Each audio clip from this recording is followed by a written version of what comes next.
ወይም ሰው አንዳንድ ጊዜ በፈለገው አይን ቢያየ በጥሩ ጊዜም በመጥፎ ጊዜም ሐሳቡ ቢቀያየር ዞር ብለህ የምታየው ስንቅህም ማንነትህም እሱ ነው። ዞር ብለህ ስታይ እንዴ እነዚህ ሰዎች እኔ ላይ ምንድን ነበራቸው ስትል ማንም ምንም አያደርግም። ማይፈነከት ሰው ያደርጋል። so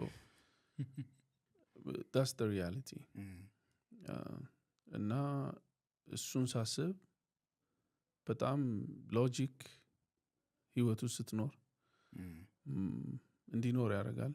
ፕላስ እነዚህ ሰዎች መኖራቸው ብቻ ይሄን ሁሉ እድሜ እኔ ራሴን አስበዋለሁ። ያን ሁሉ እድሜ መኖር እዚች ምድር ላይ ራስህን ገደል ሳትከት ቆመ መኖር የሚባለው ኮንሰፕት ራሱ ሻምፒዮንሺፕ ነው ካሰብ